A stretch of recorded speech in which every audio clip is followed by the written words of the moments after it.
बाजी प्रभू देशपांडे यांनी मोजक्या मावळ्यासह अरुंद घोडखिंडीतून शत्रूला रोखून धरायचे, जोपर्यंत महाराज विशाळगडावर सुरक्षित पोहोचत नाहीत.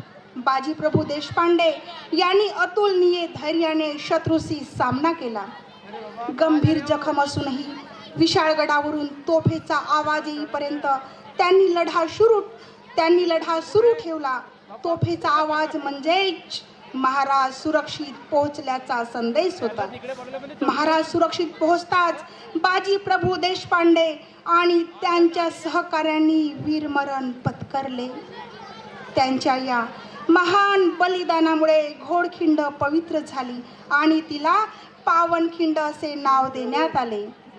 पावनखिंड ही केवळ एक लढाई नसून तर ती निष्ठा, त्याग, धैर्य आणि स्वराज्य प्रेम यांचे प्रतीक आहे. आजही पावनखिंड आपल्याला संकटातही कर्तव्य आणि देशप्रेम कसे जपावे याची प्रेरणा देते. म्हणूनच पावनखिंडचे स्थान महाराष्ट्राच्या इतिहासात सदैव अजरामर राहील. आणि तोच प्रसंग जो पावनखिंडावर झालेला आहे, शिवाजी महाराज आणि बाजी प्रभू, हा प्रसंग आमचे विद्यार्थी ह्या नाटकाच्या माध्यमातून सादरीकरण करत आहेत. मंडळी, दिवस होता चंपाषष्ठीचा. छत्रपती शिवाजी महाराजांनी अफजल खानाचा वध केला आणि त्यानंतर अवघ्या 10 दिवसात स्वराज्य 5 पटीने वाढलं. एकीकडे छत्रपती शिवाजी महाराज दक्षिणोत्तर स्वराज्य वाढवत होते, दुसरीकडे स्वतः जिजाऊ साहेब हातात तलवार घेऊन वासोट्यावर गनिमांशी झुंज देत होत्या. सगळीकडेच गनिमांना शिकस्त खावी लागत होती आणि मराठ्यांची फते होत होती. आणि यामुळे मावळ्यांचा आनंद गगनात मावेनासा झाला.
बाजू में रहेगी.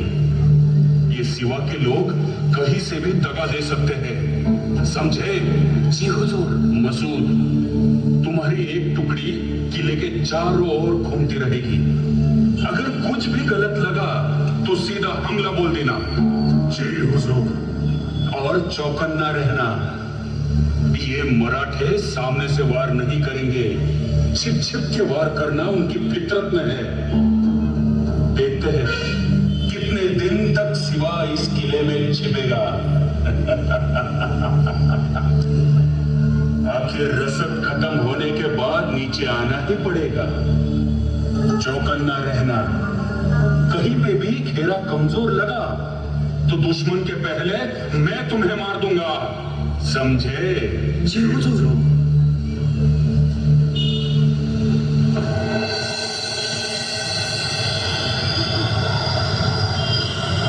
राजन, त्या सिद्धीनं लईच मजबूत याडा लावलाय. मुंगी सुधी हात बाहेर करू शकत नाही आणि त्यात भर म्हणून टोपीकर माकडं बी आल्यात तोफा घेऊन त्यांच्या सोबतीला. एकीकडून सिद्धी, दुसरीकडून शाहिस्ते खान. आता आम्ही संपलो असं वाटून हे टोपीकर इंग्रज आमच्या वैऱ्याच्या छावणीत त्यांच्या मदतीला आलेत. व्यापाराचं कारण काढून या देशी आलेले हे इंग्रज यांना व्यापारापेक्षा या देशाच्या राजकारणात अधिक रस. यांना वेळेवरच खेचलं नाही तर येणाऱ्या काळात हे खूपच त्रासदायक ठरणार आहे. होय राजे, पण आता यातून मार्ग काढायलाच हवा, कारण लवकरच गडावरील रसद देखील संपेल. होय बाजी, आपण लवकरच हा गड सोडून एखाद्या अंधाऱ्या रात्री जवळ असलेला विशाळगड जवळ करूया. विशाळगडावर पोहोचताच पुन्हा नव्या जोमानं आपण सिद्धीवर हल्ला चढवू. अगदीच योग्य विचार आहे राजे. आपण इथून बाहेर पडलो तर आपणास गरिमांची दोन्ही बाजूने कोंडी करता येईल. शत्रूची कोंडी करायची असेल तर शत्रूस गाफील ठेवूनच इथून बाहेर पडावं लागेल. आणि त्यासाठी तुमचा बेत काय आहे नाईक? राज, बेत असा आहे की जेव्हा आपण गड सोडायला लागू तेव्हा आपल्या बरोबर 2 पालख्या राहत्याल.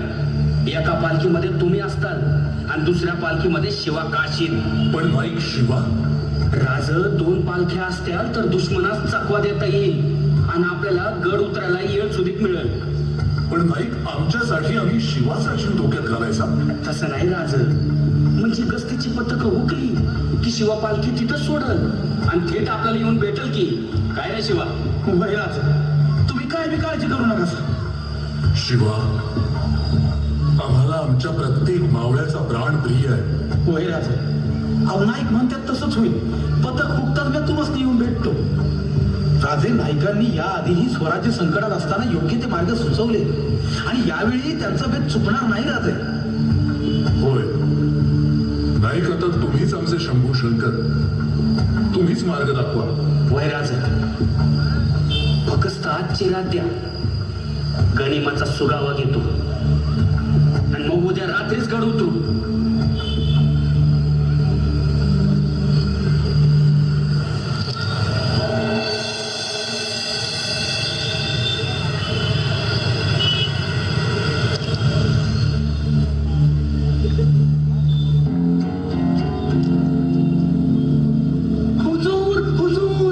बाहर कोई नाचने वाली आई है, आपके लिए नजराना पेश करना चाहती है हुजूर. बहुत खूब, बहुत खूब. पेश किया जाए. जी हुजूर.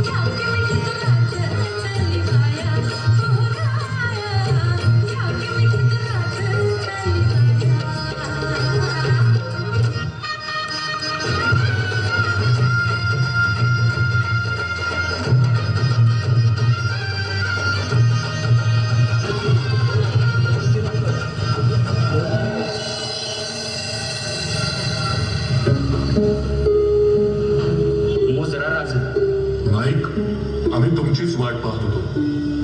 काय खबर? राज, आपल्याला लग्नाला जायचंय. लग्नाला? नाईक, काय बोलताय आपण? हो बाजी, तुमच्या ध्यानात नाही आलं वाटतं. थांबा, थोडी इसकटूनच सांगतो. ए गाड्या हो, यार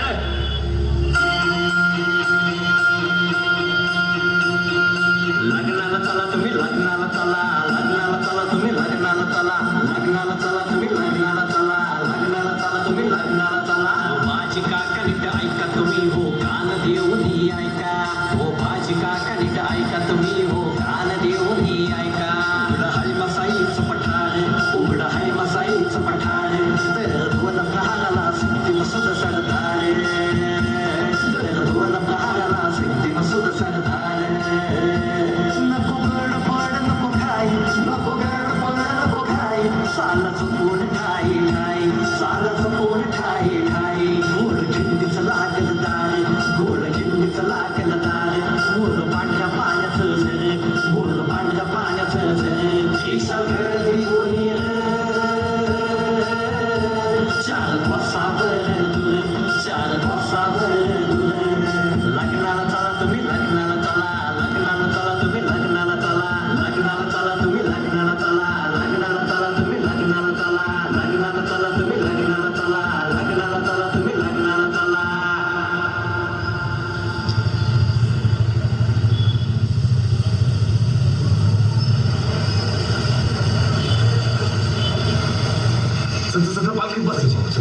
शिवा तुम्ही आमच्या सोबत चला. नाही राजा, मला जाऊ दे.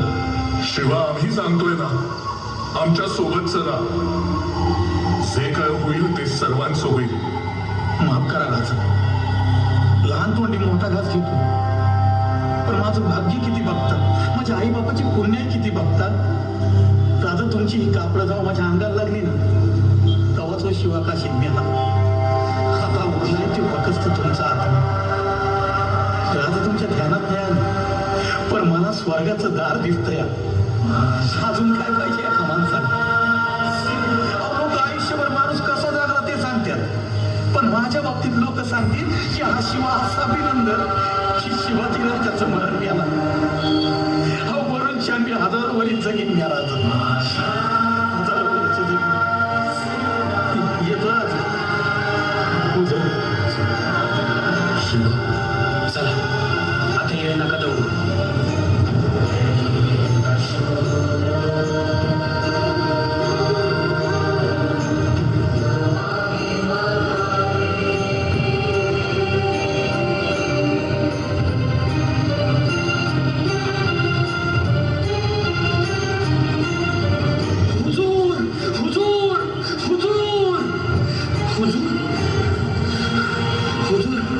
सिवा विशालगढ़ की ओर भाग रहा है हुजूर. क्या? मसूद 10,000 की मौज लेके सिवा का पीछा करो. मुझे सिवा चाहिए, जिंदा या मुर्दा. जय हुजूर.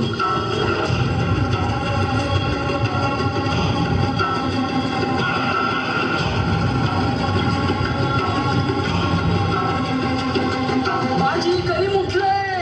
कलीम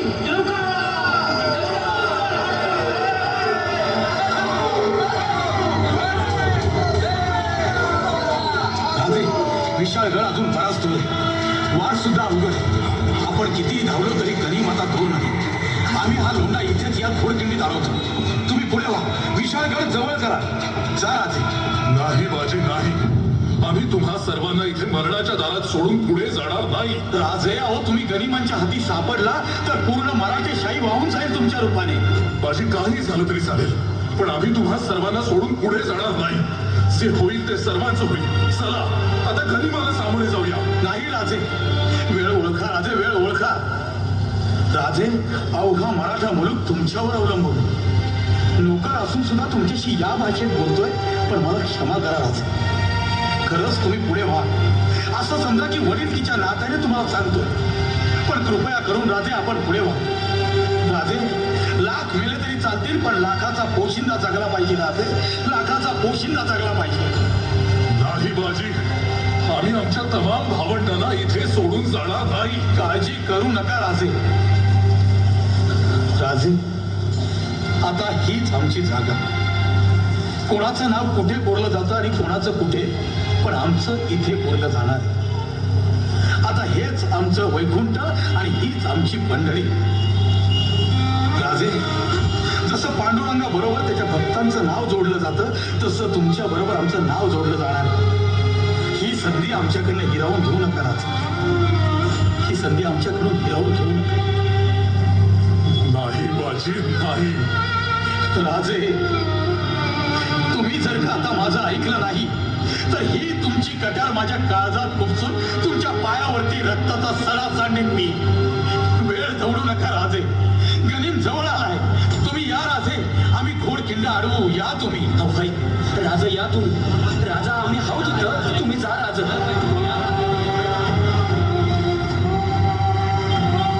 राजे, विशाळ गडावरती पोहोचल्यानंतर तोफांचे 5 बार द्या. तोपर्यंत या घोडखिंडीत आम्ही गनिम अडवून ठेवतो. आपण या राजे. बाजी, शंभू महादेवाची आण घ्या. आपण पुन्हा भेटणार आहोत बाजी. आपण पुन्हा भेटणार आहोत.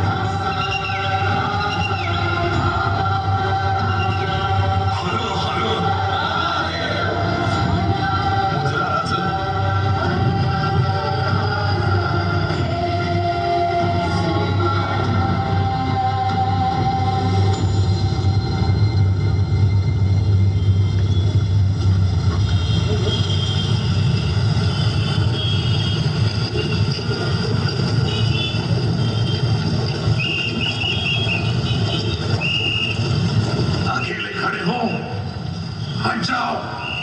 खाना खीमा बना देंगे। अरे हट, तोफे आदि न मरे बाजी।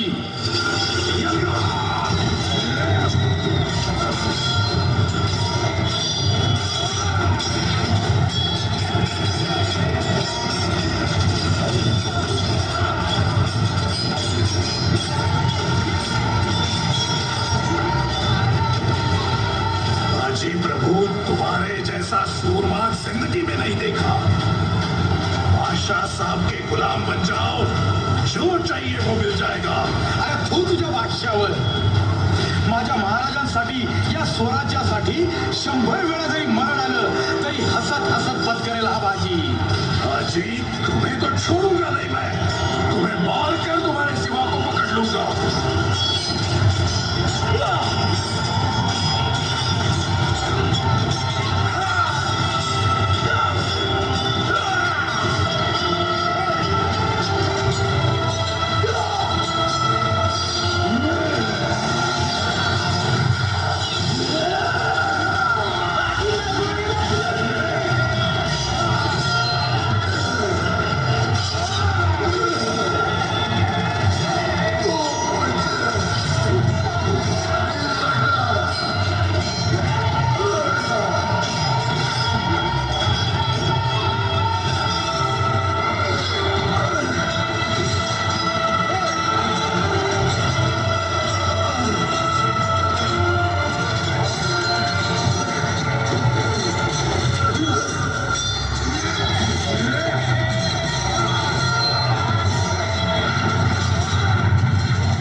खुदाची, रायाची आणि आमची बांधव सेना, तुम्ही सगळे जण तब्बल 12 घटिका या खिंडीत झुंजलात। 40 वार अंगावर झेलून हसत हसत स्वराज्याच्या मातीत विलीन झालात। तुमच्या जाण्यानं स्वराज्याचं कधीही न भरून निघणारं नुकसान झालंय। आज जे स्वराज्य उभं आहे ते तुमच्यासारख्या स्वामिनिष्ठ आणि प्रामाणिक साथीदारांमुळेच। हा केवळ कासारे नदीचा उगम नाही, ही केवळ घोडखिंड नाही, तर तुमच्या बलिदानाने पावन झालेली ही पावनखिंड आहे। पावनखिंड। जगदंब, जगदंब,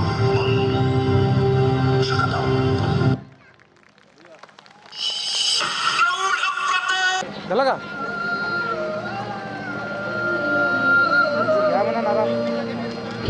छत्रपती शिवाजी महाराज की, छत्रपती शिवाजी महाराज की।